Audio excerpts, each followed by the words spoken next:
sobre a colonização do Brasil, hoje vamos falar sobre bandeirantismo e mineração, que acontece principalmente na região da capitania de São Vicente. Como já foi dito no vídeo anterior, a capitania de São Vicente, a princípio, ela vai instaurar engenhos para produzir o açúcar. Porém, não deu muito certo por alguns motivos. Um deles é sobre a distância com relação ao Nordeste, que produzia e investia muito mais com relação ao açúcar. Além disso, São Vicente teve alguns problemas na administração, fazendo com que a capitania não se adequasse ao mercado do açúcar.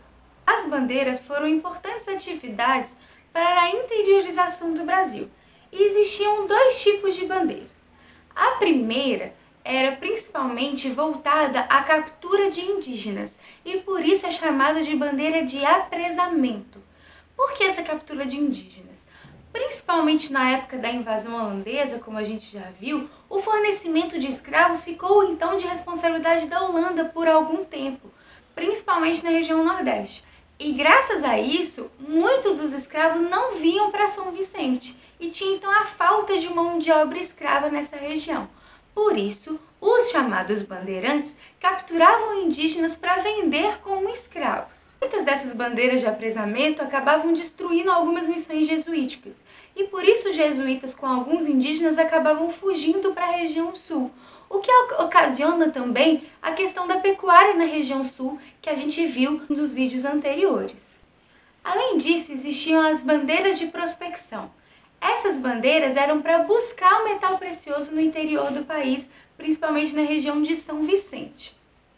O que a gente tem que deixar claro aqui é que tanto a coroa portuguesa como quem estava aqui nunca deixou de fato de procurar metal precioso, principalmente com o resultado que tinham as colônias da América Espanhola. Como na América Espanhola eles encontravam muito ouro e muita prata, principalmente, Portugal e quem estava aqui no Brasil ainda buscava esse metal precioso, já que a região era a mesma. E é na metade do século XVII que essas bandeiras de prospecção começam a crescer, começa a ser um número maior. Com a crise açucareira acontecendo, com a expulsão dos holandeses, a coroa portuguesa vai acabar investindo também nessas bandeiras. As bandeiras vão ter o nome de entradas, que são oficiais, então entradas reais, que vão ser então financiadas pela coroa portuguesa. Muitos acreditam que a figura do bandeirante era uma figura imponente, chique, poderosa, principalmente pelas imagens que a gente vê por aí. O que muitos não sabem é que os bandeirantes tinham hábitos mais próximos dos indígenas do que de fato dos portugueses. Eles eram mestiços, andavam quase descalços o tempo todo, porque entrar na mata fechada, abrir o interior, digamos assim, do Brasil, foi algo muito complexo, algo muito difícil, em regiões praticamente inexploradas, sem contar com os perigos de ataques indígenas e, às vezes, até mesmo encontrar quilombos no meio do caminho. Por isso é que o bandeirantismo acabou sendo conhecido como um estilo de vida. As bandeiras, como a gente viu, também poderiam ser chamadas de entradas quando eram financiadas pela coroa portuguesa. Além disso, existem outros nomes que vocês podem encontrar por aí, como jornadas, empresas, conquistas.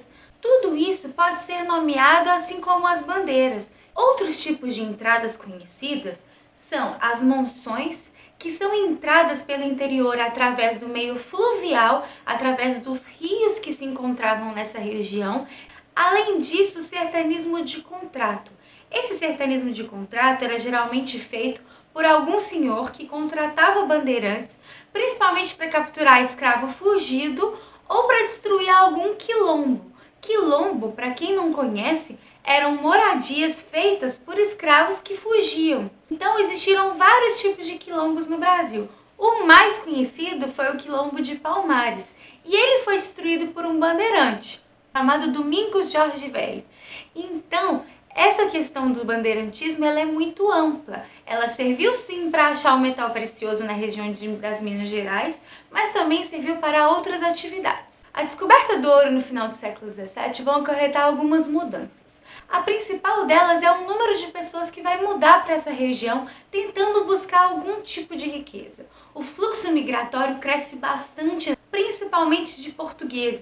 Como o ouro na época era muito fácil de ser contrabandeado, principalmente porque muitos era questão de faísca do ouro, o que acontece é que a coroa portuguesa vai fiscalizar mais. Então, em 1702 se cria a Intendência das Minas, que vai ser um órgão fiscalizador. Além disso, eu tenho controle de distribuição de datas.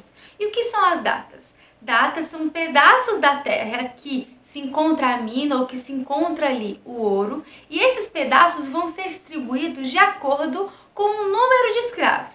Por exemplo, se eu tenho muitos escravos, eu vou receber muitas datas. Mas se eu tiver poucos escravos, menos datas, então eu irei receber. Muitas vezes também a Intendência das Minas Gerais vão cobrar impostos em cima daquele ouro. E isso vai ser mudado de acordo com a época. O mais conhecido imposto é chamado quinto, que é a quinta parte de todo o ouro que eu recolhi. Para facilitar o recolhimento do quinto, a coroa portuguesa criou as casas de fundição. Essas casas, elas são ambientes em que eu levo todo o ouro que eu recolhi, esse ouro é fundido por escada de fundição, se derrete esse ouro e transforma-se esse ouro em barras oficiais. Por que oficiais? Elas vão ter o carimbo da coroa portuguesa nelas. Por isso que esse ouro, que quando eu vou pegá-lo de volta, já vai ter sido retirado o imposto da coroa, evitando aí um certo contrabando. É claro que o contrabando ele não acaba porque as casas de fundição são criadas. Inclusive, a expressão santo do pau oco vem justamente desse tipo de contrabando. Muita gente colocava ouro em pó dentro dessas figuras de santo, para contrabandear, para levar de um lugar para o outro, já que você só pode circular livremente com ouro se ele for essa barra com o carimbo da coroa portuguesa. Além do quinto, existiam outros tipos de impostos. A captação, por exemplo, era uma quantidade de ouro que você dava por cada cabeça de escravo que você tinha. É claro que todos esses tipos de impostos cobrados pela coroa portuguesa vão ocasionar algumas revoltas. Em 1720, por exemplo, tem a revolta de Filipe de Santos, que é contrária à instalação das casas de fundição. A partir de 1750 é criada a finta. A finta é uma arrecadação mínima de 100 arrobas por ano daquela região. Quando não chegava esses 100 arrobas, era instaurada o que a gente chama de derrama. E a derrama era uma cobrança meio que obrigatória e muitas vezes violenta até chegar a essa quantidade. O que a gente tem que pensar é que ouro não é algo infinito. Uma hora ele tende a se esgotar. E justamente por ter uma exploração muito intensa nessa época, muitas das vezes não conseguia se cumprir a finta e aí acabava se instaurando a derrama. O que a mineração marca muito nessa época é a fundação de vários centros urbanos, como Vila Rica, Sabará, Mariana, entre outros. E o ambiente urbano acaba trazendo novas relações sociais para o Brasil. Muitas vezes, então, a gente encontra, por exemplo, vários tipos de escravidão que não eram reconhecidos no engenho, como o escravo de ganho. Então, muitas vezes, o dono do escravo deixava ele realizar algum tipo de trabalho para outros e pegava o lucro desse trabalho e ficava para si. Além disso, a diversidade de atividades que se podia exercer no ambiente urbano, principalmente da mineração, era muito maior se a gente comparar com o engenho. Então, eu tenho várias atividades, como artesão, aquele que tem agricultura de subsistência para, então, alimentar o mercado interno, funcionários públicos, mineradores, entre outros. A preocupação com o abastecimento da região das minas também é muito maior. A coroa portuguesa temia que faltasse alimento nessa região. E se falta alimento, provavelmente as revoltas seriam maiores. Por isso que, de alguma forma, o mercado interno acabou crescendo nessa região, mesmo que a coroa portuguesa não visse isso com bons olhos. Então, o gado do sul vinha para a região das minas para abastecimento. Existiam vários cultivos ao redor das regiões mineradoras para abastecer. E o alimento, gente, nessa região era muito mais caro. Muito mais caro, principalmente por causa do transporte. Outro tipo de comparação que se faz com relação à mineração e os engenhos é sobre a mobilidade social. O que muita gente não sabe é que numa região urbana, a mobilidade social é um pouco melhor se for comparar com o campo. principalmente pela questão da diversidade de atividades que a gente discutiu. É claro que não é só porque você está na cidade que você pode ficar rico de um dia para a noite. Isso é muito complicado, principalmente nessa época. E como eu disse, quem tinha mais escravos tinha mais datas, e quem tinha mais datas possivelmente tinha mais ouro.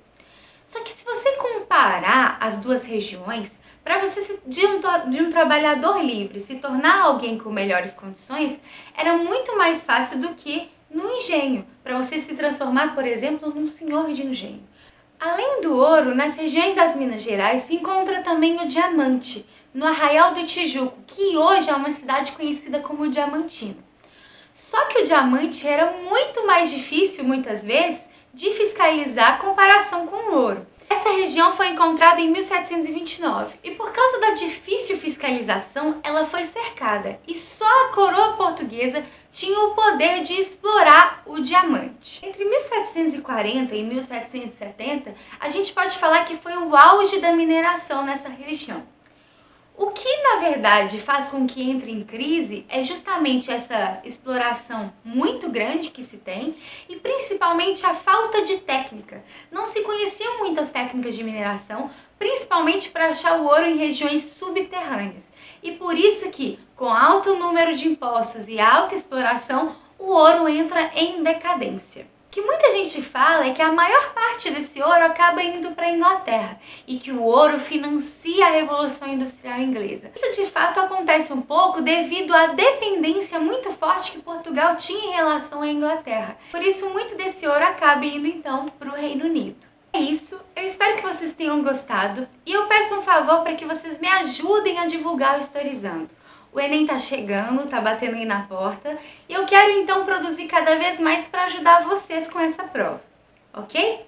Curtam o vídeo, compartilhem, e é isso aí. Um beijo e até a próxima!